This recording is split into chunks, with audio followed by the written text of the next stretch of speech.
Ahmed. I think it's an interesting question.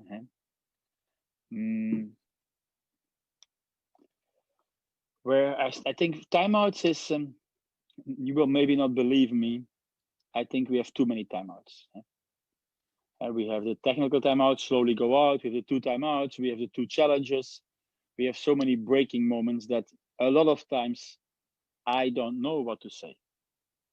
Yeah, some people tell me also sometimes you don't talk. Yes, I sometimes I have no idea what to tell my players, and then I think it's better to not talk. Why? I was myself a player, and it's not so easy to take a lot of information in a timeout. So maybe I'm different than other ones, I don't know. But in generally, I don't like to talk to the whole team. Yeah, first, the general is that I like to talk to one player. Explain him something he can change. One player, one thing. I think you cannot give 3 or 4 or 5 informations. If the pressure is there from the match, they can have one information. And the next time out, another information. That's possible, but too many informations in one time out is not working. I mean, everybody who saw me coaching knows that I have like a plate or like something in front, and there I write down all the things I want to tell in a timeout. But then it's coming the timeout, and then I will select. I will not tell everything what's standing there. I will tell those things who I think like, this is important for this guy, and this information is important for that guy. Yeah, that's my general concept of working. That is independent if we are winning or losing. If we are winning, I try to talk even less. Because if a team is winning, and let us say that they're not only winning, but also playing good, the only thing the coach can do is disturb it. So you will not see me talking too much if we are winning and playing good, because I can do nothing. Yeah, then you have 2 different steps. You are losing. I still hope we are playing good. Then you need patience. If you think this is sport volleyball, your team is playing good, then you are behind, you have to just keep them working on the same way. It's sometimes very important.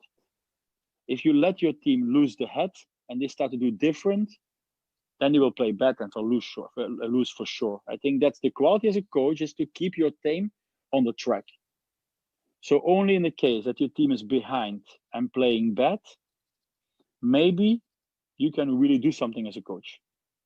You can really, then sometimes I take the whole team, and people who know me, they know that sometimes I can be a bit mad or emotional or doing. Then I have to try to change the game. Yeah, I think it's almost always planned. I see it coming and I will do it to see if I can change my players.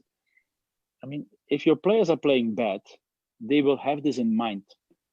I think maybe you played volleyball, I guess. If you play bad, you're only thinking about, oh, I did this mistake and that mistake. So then you can try to get that out of the head. How you do that? By getting mad on them, but do something so they forget the part before. I think so only in the timeout when you are behind playing bad, then I take the whole team and try to change something. Another thing what you have to don't forget is, but that's if you talk about feedback, not only in the match, but also in the training, understand that if you tell one thing bad to a player, you need to tell him 3 good things to balance it. I mean, a player who hears 1 bad thing and 3 good things is just neutral. He's not even feeling good, he's normal. To make a player feeling good, you have to tell 7 good things and 1 bad thing. So always be very careful that if the player is in a certain mood, that you don't put him down. So I think on that I'm working a lot. You're asking me about timeouts, you're asking about the crucial moments. Well, if you were looking to the World Championship, in the final against Brazil, we had 24-21. We lost 2 points in a row to 24-23 in the final set. I had 1 more timeout, I didn't took it. because sometimes I don't know what to tell in the timeout, and then it's better not to take him. But that's my idea. That's my personal idea about timeouts. So I'm much more like careful that if I think my players can solve themselves, I don't like it. I don't know if you were a setter or a spiker. I don't like on a crucial moment to go to my setter and tell, you have to play like this or you have to do like this. I think it's limiting him. So in the crucial moments, I think it's important. I was talking before about autonomy, that the player can decide himself. Yeah, so the only thing you can do, and now we come back, I think there was a research from, I think it was from Mike Lebedew about timeouts. I don't know if you saw it. What's the best moment to take a timeout? They found out that the timeout after you lose 1 point is not effective. The timeout after 2 points is a bit effective. What's the best timeout? Is the timeout after 0 points. What does it mean?